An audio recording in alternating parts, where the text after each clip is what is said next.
Dans cette vidéo, on va regarder le concept du iceberg order ainsi que le spoofing. Alors, qu'est-ce que le iceberg order? Eh bien, c'est comme le gros glaçon qu'on a dans la mer. Ça voudrait dire qu'on va être en mesure de voir uniquement la partie qui est au-dessus de l'eau. Donc, dans les carnets d'ordre, ça veut dire que au niveau du bid ou au niveau du ask, on va uniquement voir la petite partie émergée de l'iceberg, donc une partie des ordres que un ou plusieurs traders veulent réellement exécuter. Et quand le marché va commencer à attaquer ces ordres-là, l'ordre va automatiquement rafraîchir pour pouvoir exécuter l'ordre au complet. Donc c'est pour ça qu'on appelle un iceberg order.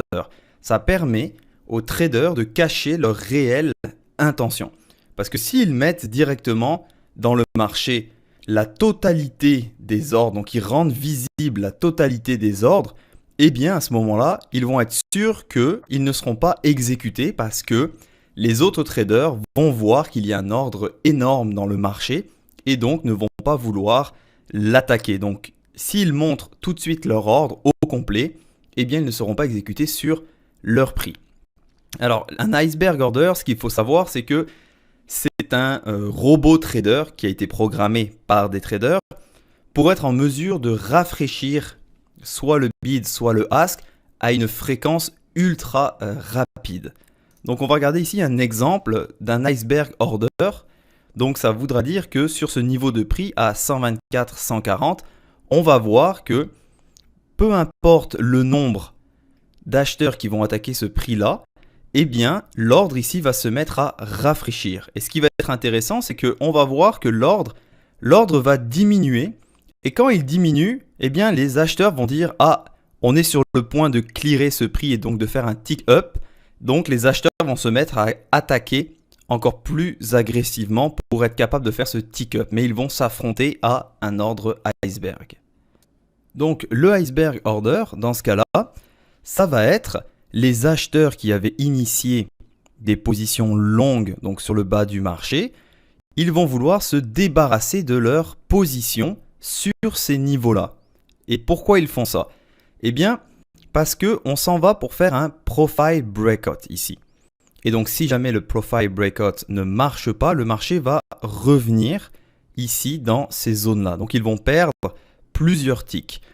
Et donc, quand un acheteur veut se débarrasser de ses contrats, il doit placer un ordre limite au niveau des vendeurs. Il doit, si vous voulez, redonner sa position. Il doit se séparer de son contrat.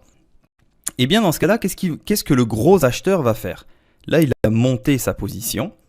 Eh bien, il va placer ici un ordre iceberg pour se débarrasser de plusieurs milliers de contrats. Et donc, les nouveaux acheteurs qui n'ont pas été en mesure de prendre position sur les niveaux plus bas, eux, ils voient que, eh bien, il y a potentiellement un breakout sur le volume profile. Alors, ils vont mettre des ordres marchés. Et en cliquant sur les ordres marchés, ils vont vouloir faire en sorte que le ask ici tombe à 0. Ici, le ask tombe à 0, ça va monter d'un tick. Donc, les nouveaux acheteurs, il y a de la nouvelle argent qui désirent casser le volume profile. Donc, les acheteurs qui avaient acheté dans les plus bas, ils savent qu'il va y avoir beaucoup d'acheteurs sur ces niveaux qui vont vouloir rentrer dans une position. Donc, pour eux, ça va leur permettre de se débarrasser de leur position, de revendre leur contrat aux acheteurs. Eh bien, c'est ça qui va se passer. Donc les gros acheteurs vont décider de mettre un ordre iceberg sur ces niveaux-là. Donc vous allez voir, il va y avoir beaucoup de contrats qui vont s'imprimer d'un coup. Pourquoi? Parce qu'il y a des acheteurs qui veulent casser ce point, qui veulent casser ce point de pression, qui veulent casser le niveau. Et donc, ils vont se mettre à attaquer le ask ici, et ils vont attaquer un mur en fait. Ils vont tomber sur un mur. Et c'est comme ça que les acheteurs vont se débarrasser de leur position. Donc vous allez voir.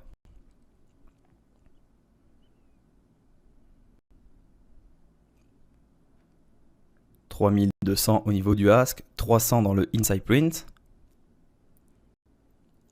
Et d'un coup, 3600, 5000. Regardez les ordres, comment ils sont petits. On n'arrive pas à aller plus haut, ça revient.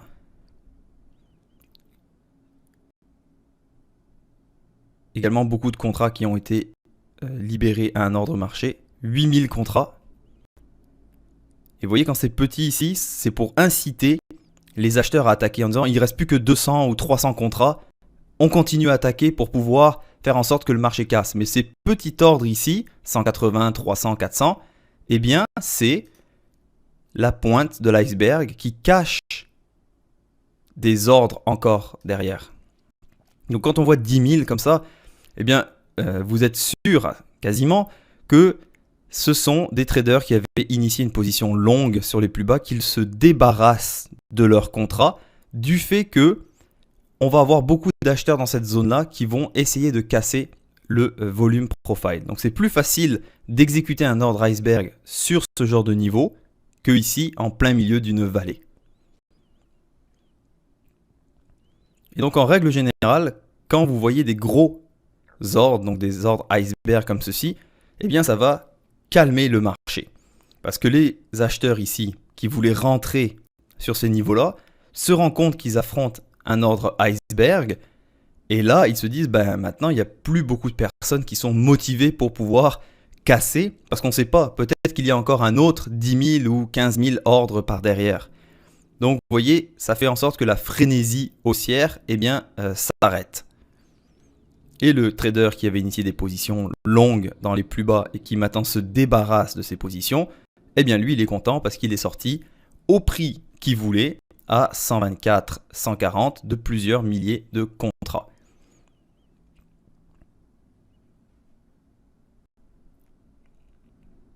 Et maintenant on fait 2 ticks plus haut. Et on peut voir maintenant que il y a plus des milliers de contrats qui sont imprimés dans le inside print ici.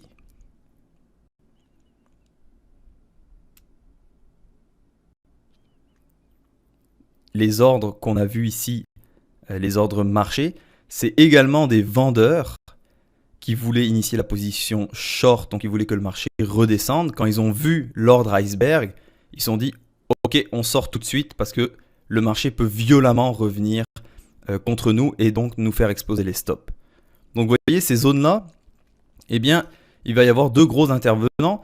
Ça va être les gros traders qui se débarrassent de leur position, mais également les vendeurs, quand ils voient un ordre iceberg, ils se disent si ça casse, nous, on va perdre notre trade. Donc, ils vont également se débarrasser de leur position. Donc, un ordre iceberg, ça va stopper le marché, soit complètement, soit provisoirement. Et donc, il faut toujours comprendre l'intérêt d'un ordre iceberg. Dans ce cas-là, on voit que ce sont les acheteurs qui se sont débarrassés de leur position. Dans cet exemple, on va regarder un ordre iceberg qui a eu lieu sur le ZN et sur le ZF. Donc le marché fait un breakout, casse ses plus bas. Et on va voir que les acheteurs disent non, ça n'ira pas plus bas et se mettent à attaquer de façon ultra agressive les vendeurs. Donc regardez ici, 4000.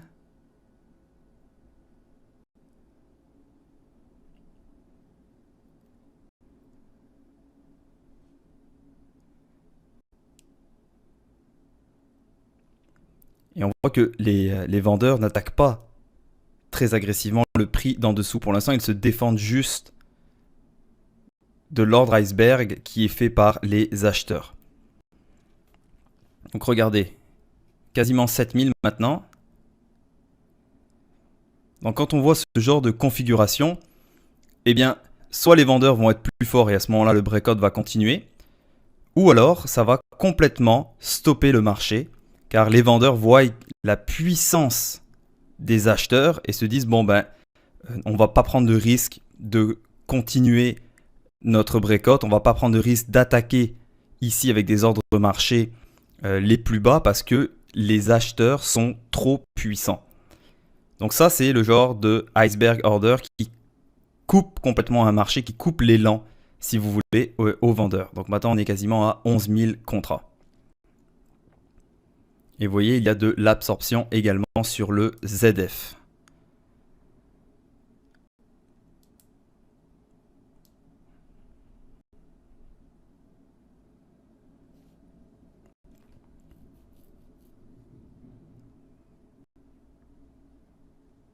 Donc encore une fois, les vendeurs qui avaient initié des positions sur ces niveaux, eh bien quand ils arrivent sur les plus bas et qui se rendent compte que les vendeurs n'arriveront pas à continuer, eh bien ils vont également se débarrasser de leur position.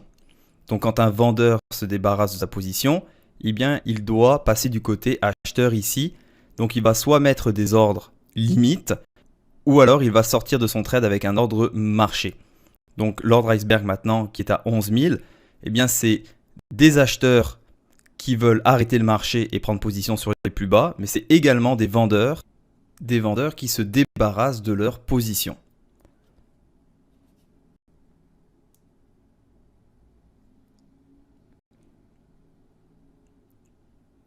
Donc ce genre d'iceberg order, eh bien ce qu'il faut savoir, c'est que dans ce cas-là, j'ai initié une position short. Eh bien quand je vois ça, si le marché fait un tick plus haut, donc si le marché trade à 24 290, il va falloir que je sorte tout de suite de mon trade. Donc tant que ici les vendeurs arrivent à contrôler l'iceberg order sur 24 285, eh bien je peux rester dans ma position. Car si les acheteurs n'ont pas la force d'arrêter le marché et n'ont pas la force de le faire remonter, eh bien ça peut donner un signal aux vendeurs de continuer le breakout. Donc on va vraiment faire attention quand on a des iceberg orders, surtout tout de suite après un breakout. Et on voit sur les 3 bons, eh bien on est sur des tick up. Donc vous voyez ici quasiment 800 contrats sur le ZB. C'est vraiment un chiffre important pour le ZB. Ici, on est rendu à 15 000 contrats. Donc, il ne faudra absolument pas hésiter à sortir de son trade s'il y a un tick up. Donc, vous regardez le tick up qui s'est exécuté. Tout de suite, je suis sorti de mon trade. Pourquoi ? Parce que le marché maintenant peut facilement se retourner violemment contre moi. Et maintenant, on voit qu'il y a un point de pression sur ce niveau. Donc, ça va être facile pour le marché, s'il casse, de revenir complètement dans ces zones-là.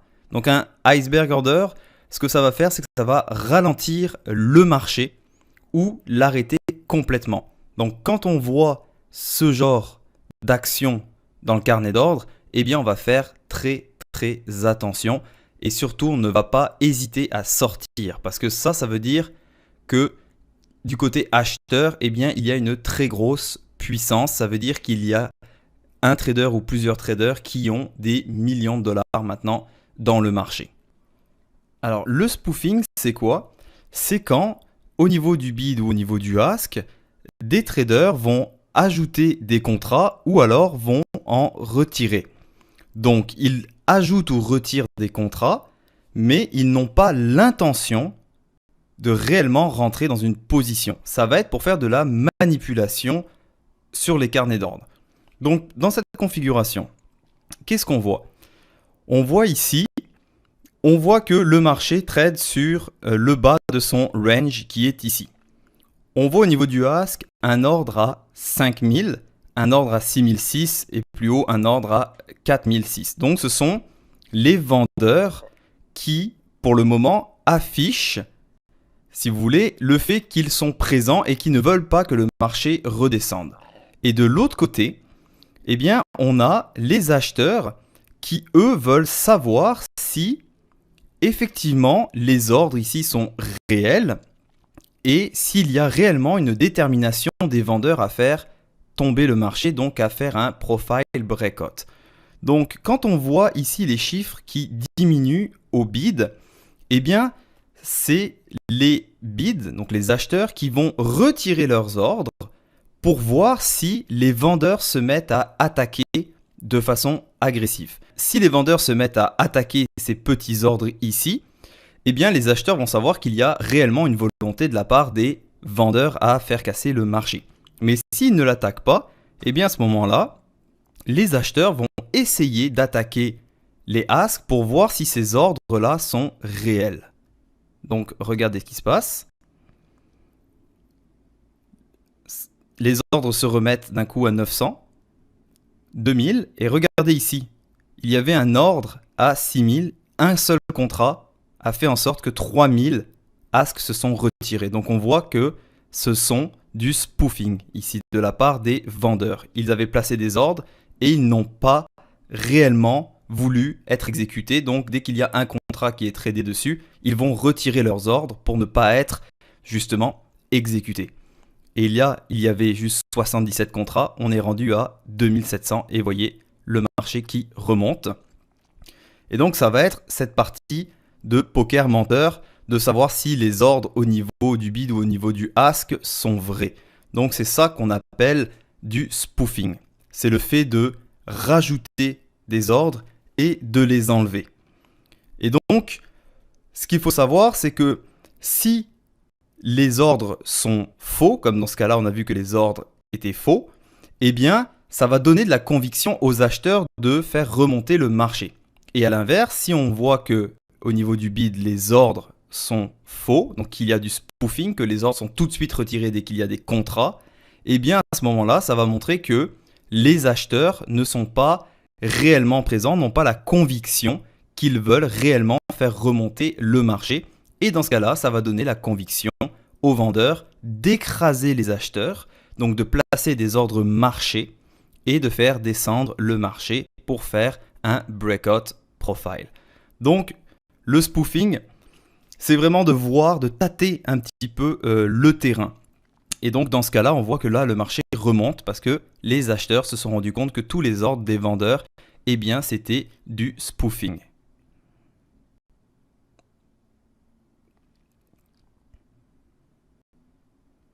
Donc, on voit maintenant les vendeurs là qui n'attaquent plus de façon agressive les acheteurs.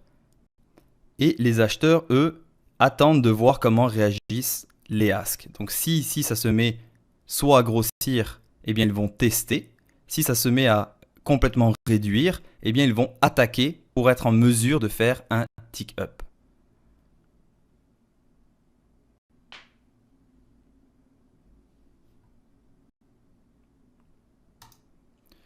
Donc, pour résumer, les ordres iceberg, on va faire très attention, surtout quand on est dans les plus hauts ou dans les plus bas dans le cas d'un breakout, ou alors sur un breakout au niveau du volume profile. Donc le iceberg order, ça va soit complètement arrêter le marché et retourner la tendance, ou alors c'est un trader ou plusieurs traders qui se débarrassent de leur position sur des niveaux clés et le marché va avoir tendance à ralentir et par la suite il pourra repartir. Et le spoofing, quand vous voyez qu'il y a énormément d'ordres d'un côté, donc comme des block trades, si vous voyez qu'à chaque fois qu'il y a quelques contrats qui sont imprimés au niveau du inside print et que les ordres se retirent, eh bien c'est ce qu'on va appeler du spoofing. Ça veut dire que la volonté eh bien, ne sera pas là. C'est simplement pour faire peur à l'autre partie. Donc, de façon générale, vous allez voir que le spoofing et les iceberg orders vont se retrouver en général dans les mêmes zones. Donc, on fait très attention.